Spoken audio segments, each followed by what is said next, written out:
Hello and welcome to the first ever episode of the Emmanuel English podcast Team English Talks. There's a good reason why we've decided to launch our podcast today. Why is that, Mr. Steele? It's World Book Day. It is World Book Day, so what better way to start than with a rather self-indulgent session with a few English teachers talking about our favourite books. So with us, we've also got Mr. Brough, Miss Dales and Miss Dodd. Hello. Hi. So, starting with you, Mr. Brough, can you tell us a bit about your favourite book and why you would recommend it? So, it was quite hard, obviously, as an English teacher, picking your favourite book, but I reckon mine's going to be Revolutionary Road. It's a book I read when I was about 15, and it's a mid-20th century American novel. It's about a husband and wife couple navigating life in the suburbs. And I know there are a lot of books in a similar kind of vein, you know, by authors like Roth and Updike and Franzen and so on. And I do love those kind of books. But I think what I loved about this one was that it has a sort of, it has well-written female characters. And I think that's what sets it apart from a lot of the other books from my era. So quite a lot of very dark things happen in this book. Very, very dark things, actually. And it kind of peels back the veneer of American life. And I think as a 15-year-old, it was interesting reading it because, you know, as a teenager, you think that adults have got absolutely everything sussed and adults have got absolutely everything worked out. And so much about this book, I think the dark places it goes to sort of peel back a bit of that veneer for me. So, yeah, I think that's my favourite. There are two scenes that always stand out to me. The opening scene, when the wife is doing an amateur dramatics production, she's doing like a play, and the husband is just utterly unimpressed. He's utterly disengaged the whole time, and they drive home in the car, and everything he's telling her, you know, he's trying to convince her he enjoyed it, but she can tell he just didn't. And I think the scene's written in a way that's meant to be pitiful. But for me, it was just absolutely wretched. Like, it was one of the most wretched scenes I've ever written. It was just heartbreaking. You know, this woman pouring her heart and soul into something and getting so little credit in return. It was just awful. And despite the really visceral, dark places the novel goes, there's this kind of stillness that carries all the way through it. So, like, there's one scene, you know, without spoilers, that's quite sort of gory, really, quite gory and tragic. And yet the whole scene is told from a perspective of a postman, observing scenes from outside the window. And then the sort of final chapter is told from the perspective of a gossipy neighbour, which just for me was really quite unusual at the time. So, yeah, I think that's my favourite book. It's quite a grim book, but, you know, as a 15-year-old, it was just quite, it was quite eye-opening. Did you see the film? Yeah. Starring Kate Winslet and Leonardo DiCaprio, also known as Titanic 2? I couldn't possibly comment on the motion picture of the same name. Is this a book that you've... have you gone back to this, like, since you were a 15-year-old? Yes, I have. I just wondered whether your perspective changed as you got older, or... Yeah, I think in my mid-20s reading it again, I picked up on a lot of the subtleties of a book that I hadn't done as a teenager. You know, there were allusions to some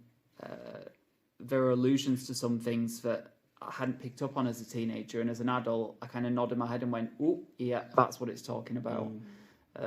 So yeah, reading it as an adult, definitely worthwhile. Would you say it's a book of its time, or is it still...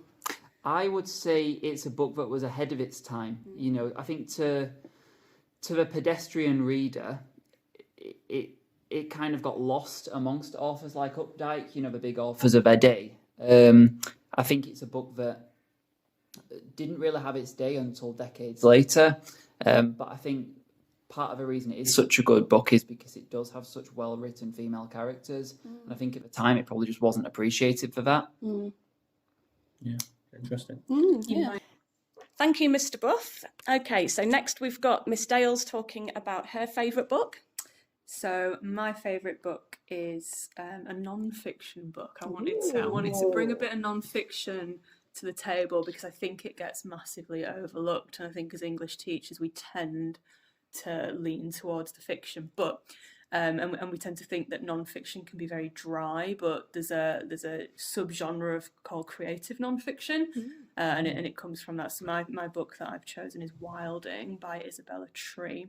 It's a modern book. It was only released a few years ago as well, and it's a book that, unlike Mr. Bruff's favourite, is definitely having its day now as it's been released. It's been recognised as being really, really important. It's been a bestseller. It's been on the top of a lot of book lists in recent years, so you might have heard of it. So it's a true story account of a flagship environmental project that is still taking place in Suffolk, to try and reintroduce endangered species and natural processes back to a very large farm in the UK. I love it for lots of reasons. I read it during lockdown when we were all sort of trapped indoors and couldn't enjoy the great outdoors. And seeing nature through a lens then, weren't we? Yeah, exactly. And you sort of had this sudden realisation of how important nature was. And actually when we were allowed to go back outside, the one thing we were allowed to do was be outside in nature. And suddenly I think people had a bit of a renaissance of like realising how important nature is. And the UK is actually one of the most like denuded areas of Europe for nature. We're really impoverished in terms of our nature, and we need to bring it back. I love it because it's really well written. So Isabella Tree is a writer. She writes for The Guardian. She's a really well respected writer. And because it's creative non-fiction, it still reads like a story. Like it's beautifully written. You get just as much metaphor and nuance and beauty in the writing as you do in a piece of fiction. So I really like that. It's lovely that it reads like a story. I love that it's a passion project. And again, even though it's non-fiction, the people in it read like characters, and they risked their entire livelihood. They risked all their money, they risked their farm, they got death threats during this process. You really end up rooting for them as characters, and you really end up rooting for the land as a character as well. And I think that has really helped the public consciousness to actually apply personality to our landscape and think of it as a character that we need to sort of root for and invest in. And I think the main reason that I love it, and again, during lockdown, it was a very kind of hopeless time at times. And the book sends a really powerful, really hopeful, really proactive message about just how resilient nature is and how easily, really, we can fix our environmental issues quite quickly and efficiently just by kind of sitting back and trusting nature to do its job. I think we've fallen into this idea that we have to manage nature and curate nature in order for nature to work, and we've been really arrogant in that regard, and we've forgotten that nature was here first. And I think again we saw that in lockdown, because do you remember all those amazing videos about like wolves roaming the streets of cities, sheep and goats and wild boar and stuff? They like literally came into city centres because there were no people around. Yeah, it's almost apocalyptic, isn't it? So but in like the most wonderful way. It brings to mind for me Chernobyl, because if you visit the site of Chernobyl now, obviously massively polluted with the radiation, but actually wildlife there is thriving. Yeah, it is. You know, the trees and everything are growing now, and everything's sort of thriving. And we're saying, you know, humans can't go and live there, but they're doing okay. Yeah, they're doing fine. Probably because we're not there. Yeah, probably because they're not there. We're not there. I think the best thing about this as well is that it's Miss Bruff was talking about something from American history, and where this is talking about something that we can kind of all dip into now and get involved in now, which I think is really important. And it's an ongoing project, and you can go down to Suffolk and you can visit it. You can go and stay there, and even though they risked everything at the time because they were one of the first projects in the UK of its kind, they've actually led the charge in terms of environmental rewilding in our country. And now they've got loads of endangered species have come back there. It's the only place in the UK where they're flourishing rather than diminishing. You can go on safari there, and you can see all the wild animals that they've got there, like an actual safari, but in the UK. Team English trip. Yeah. And yeah, it's just wonderful. It's just absolutely lovely and really hopeful and worth a read. Oh, lovely. that's a lovely sort of counterbalance. I just cannot help. No, it's needed. Yeah, I cannot help but note the pun in the name of Isabella Tree. I I mean, know. is that a pseudonym? No, that is actually her. That's a fantastic name for As if somebody was born an to write about environmentalist it, and yeah. a naturalist. Right, thank you very much, Miss Dales. Okay, now, so we have Mrs. Dodd talking about her favourite book. So I think this is actually a really good point for me to come in, because my book is based in American history, but also is sort of rooted in non-fiction, even though it is a fiction book. So it's definitely not as highbrow as your two books. But my favourite, or one of my favourite books, is Lincoln in the Bardo by George Saunders. So I read this book. I read it in pretty much 3 hours and 30 minutes on a flight back from my holiday. I'd had it bought for me, and I picked it up and started reading it, and I just could not put it down. Just a little bit of information about George Saunders. So George Saunders had never written before. It was his first ever publication, and he went on to win the New York Times hardcover newcomer bestseller with the book. And it was just absolutely, for me, I thought it was a groundbreaking book. So basically, it's telling the story of Abraham Lincoln.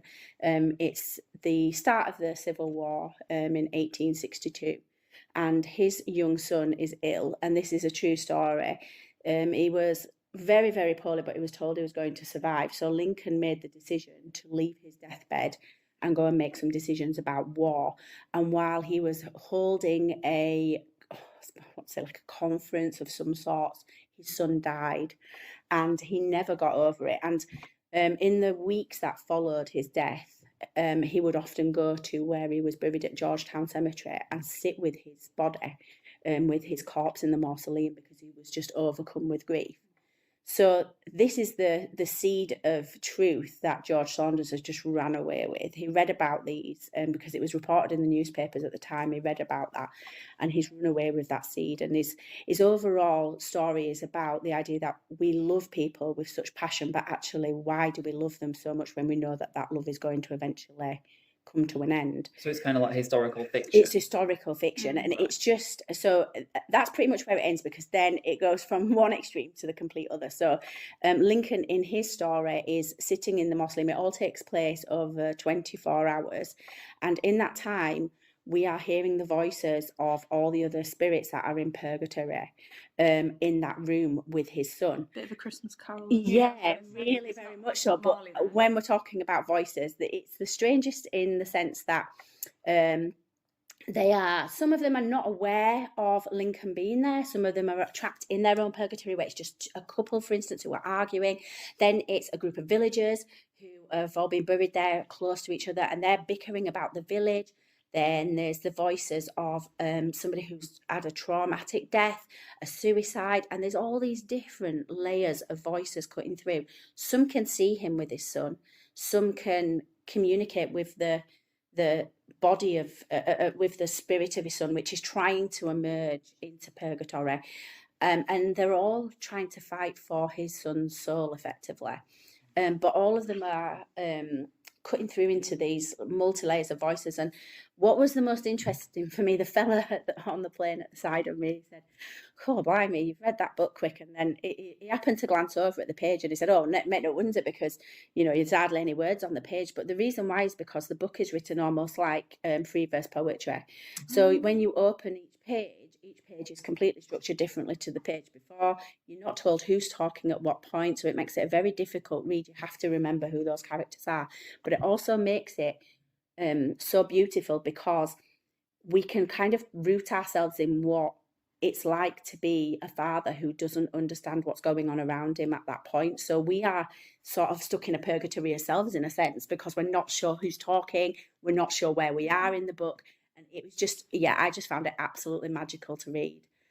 So that was my favourite book. And when I looked into what a bardo is, because I thought, oh, what's this? So it's the Tibetan tradition for purgatory. It's the word for purgatory. Yeah. So I don't know if you know, was the author trying to cathart anything, if he was sort of exploring this human condition of grief? And... yeah, well, I'm not sure, to be honest with you. I don't know, but I think he's questioning the human condition of grief, and how it's kind of, it's ethereal, isn't it? It's that idea that it just lives on. It never ends, and grief it cuts through in many different ways, and the cutting through of all these voices, it's almost how we experience grief. It's just cutting through to us all the time, and it was just for me such a profound book. And I actually thought I'd lent it out and lost it, and then I found it the other day on my daughter's bookshelf, so I'm going to go back to it because I think enough time has passed now. But interestingly, one of our former colleagues, Mr. Bruff, she said to me when I first read it, I've just read it myself too, and she said, I think it's pretentious. And I thought that's quite interesting because he's a new writer, and I wondered how much of that idea of him being pretentious was because he's new and he's gone for something so bold and experimental with the form of writing as well, which it is, or it was at the time. Well, I suppose pretentious is just entirely objective. It's completely objective. And I thought, I wonder how much of that is this kind of, maybe it's a snobbery around, not a conscious snobbery, but a subconscious snobbery around the idea that we only really take accomplished canonical writers seriously, or consider them to be groundbreaking when they start to mess around with the kind of status quo. And it was just, I just found that quite an interesting comment. And I wonder if I always think, I wonder if she's read it a couple more times since then and I had a different take on it, because I didn't find it pretentious at all. There are some books that kind of were, I suppose, critiqued as pretentious when they came out. Yeah. And then in the years since, they've kind of developed, I suppose, cult followings and critical reconsiderations. Did anybody read House of Leaves? No. It came out in about 2006-ish, and basically it was an absolute tome. It must have been 1,000 pages long, work of fiction. And in some pages the words would develop into a swirl in the middle of a page and you could barely make out the letters. Other times there'd be 5 blank pages. Then it'd start working backwards in time, and the whole book was just... Isn't it like Tristram Shandy? Has anyone ever... Yeah. And quite a lot of these books, they take on sort of a new appreciation as they get older. I think the reason why they may be considered Saunders' work pretentious is because not only is he trying out a new form of writing as well, he was being experimental, but the subject that he was taking on is quite a big subject. You're talking about the American Civil War, you're talking about a US president, the US and president. the US president, and it was a big task. But I think he rose to the challenge, and I think what he did was brilliant. I suppose you want to do it justice, don't you? Yeah. You don't want like the Absolutely. Penguin ABC version to and Lincoln. Yeah, absolutely, and it definitely wasn't that. So. Yeah. Oh, before we move on, Miss Dales, I didn't know that cafart was a verb. Oh, absolutely. What an absolute thrill. I'm going to be using that every day now. I think we all need to cafart. Yeah, I've got loads of stuff to cafart when I get home. Yes. Thank you very much, Mrs. Dodd. On a lighter note now, we've got Mr. Steele with one of my favourites. Yeah, I think it's one of those where if you took every preconception that you had of me and tried to guess which book I was going to talk about, you'd be absolutely correct. It's a Neil Gaiman book. I'm obviously a massive Neil Gaiman fan, and it's actually the first one that I ever read of his, a book called Stardust. And it follows the story of a young boy who lives in a fictionalized town in Victorian England called Wall, so named because it is surrounded by a wall. And they're not allowed to cross the wall, and he doesn't know why that is, and he spends a long time trying to sneak over the wall to get into the world that is beyond the wall, so to speak. And he's trying to impress a girl that he is caught in at the time. And one day as he's stood at her window, he sees a shooting star fall to earth, and he says, "I'm going to cross the wall, and I'm going to go get the shooting star. I'm going to bring it back to you, and when I do, we can be together." And she agrees. And spoiler alert, he gets over the wall and he goes and finds the star. But when he gets there, turns out the fallen star is actually a girl. And the book sort of covers his journey back to his home village with a girl as his captive, and obviously she doesn't want to go with him. And yeah, it's sort of like a bit of an interesting take on what you would expect for a fairy tale. I suppose. Hang on, sorry. So he's gonna bring a girl to the girl. Yes, and say, this is the fallen star that we saw, and now you need to be with me because I've captured this girl and you need to accept this gift. All while this is going on, there's a group of knights who want to take the throne in the kingdom beyond the wall. And in order to do that, they also have to take possession of the girl. And also, if that wasn't enough, there's also a group of witches who need the star. There's a Monty Python element. Yes, there's a group of witches who No, need none the of our star. listeners will know what Monty Python is. That is it, Far too yeah. young, but- There's also a group of witches, if that wasn't enough, who need the star in order to obtain their eternal life. It was one of those books where, when I first read it, it was almost like the next step from what I would say in terms of young adult fiction, in terms of fairy tales. There are a few things in there that actually are a bit heavy, shall we say. But that's what Gaiman's so good at. No, he's brilliant. Yeah, and he'll forever be my favourite author, despite what Mr. Bruff thinks about him. It's. Oh no, I love Neil Gaiman. I loved that play we went to see with all. Magic. The with all the magic. Yeah, that was The Ocean at the End of the Lane, wasn't it?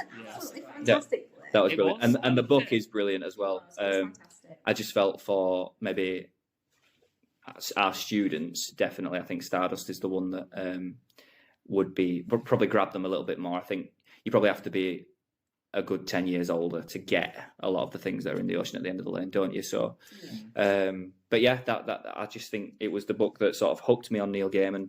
I think it's a powerhouse, right? Yeah, just all the Coraline, the Graveyard Book. I like his you know. short stories. Like Yes, Click, Clack, yeah, Rattle yeah, Bag. yeah. Oh, great. The Graveyard Book's an absolutely fantastic book, but I think Yeah. you're right, it's more for the older reader because the amount of illusion in there, Yeah, unless they are very, Oh, very yeah. knowledgeable.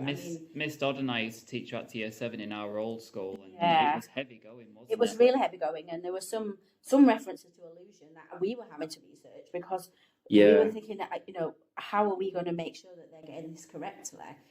We need to make sure we've got more subject knowledge on that, because if you didn't explain the illusion, it was lost. The rest of it was lost. Yeah, on yeah, them. yeah. So I think this would be a nice kind of in betweener, because I do think Coraline's quite a simpler read. Yeah, it is. So I think Yeah. something like that would be a nice. Yeah, the Graveyard Book is good. I agree So with what it's- you said, obviously, still about how he's really good at bridging the gap for young people. Yeah. Into Oh, adult. It's 100%, a yeah. bit like a Terry Pratchett. Yeah, and yeah. again, if you've not heard of Terry Pratchett, you need to go and read some Terry Pratchett and watch. Well, some there's Monty Good Python. Omens as well, isn't there? Yeah. That Neil Gaiman wrote with Terry Pratchett. It's absolutely fantastic, and yeah, it's just something that I'll forever cherish and treasure, and I'll forever have him as probably my favourite author, because I just think. Before we move on, sorry, can we just clarify, is this a metaphorical wall? I know it's a real wall, but is it? It's a real wall, but I mean, is it like an allegorical wall? Well, I suppose it's one of those, because it's another one of those like coming of age and growing up sort of stories. So it's like he has to overcome, his childishness in order to cross the wall and go get, what he feels he needs. And Yeah. I'm not going to go into any spoilers, but obviously his goals and his desires change quite a lot by the time he gets back over the wall, and he realizes what he wants in life. Can I just ask, sorry, in your opinion, Mr. Still, who deserves to get the star? Because my money is on the witches.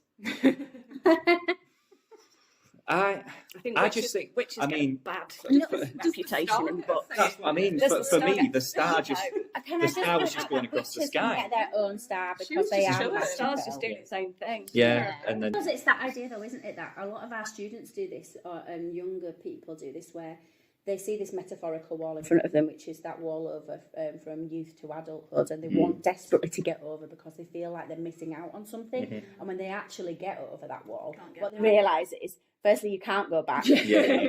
Once you're older, but also it's never what you expect it to be.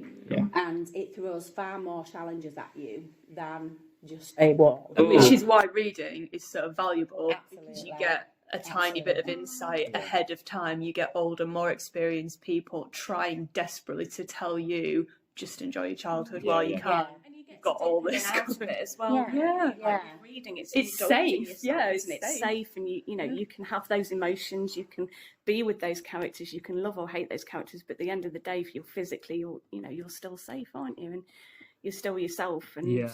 just maybe a little bit different at the end of the book. Yeah, the books, a lot of books, most books transport you to a different place that you could never possibly go to, but it allows it to be done in a safe space and in a safe way, doesn't it? Oh, that stuff about going over the wall and never coming back, though, that's just too much for me. But We have just verbed. For you, Mr. Buff, in a gladiator style, sort of like those little foothold things, and you can climb back over the wall. Without the witches I need to go back to chasing you, childhood. and you can go back Free to childhood, that's what I need. We will definitely make sure that you can get back over that wall. But I would definitely recommend it to any of you guys who haven't actually read it. You know, Yeah. it's a brilliant book, and it's going to stay with me for a long time, I think. Thank you so much. you. Thank you very much to everybody. Thank you, It's, Thank you, Miss Owens and Mr. Steele. Hang on, And, why haven't we heard of Miss Owens, her favourite book just yet? Yeah, more on that later on. You'll be hearing from me a lot more in future podcasts. So just, watch this space, or listen to this space, as we should say, maybe. And thank you very much for listening. Bye. Thank you.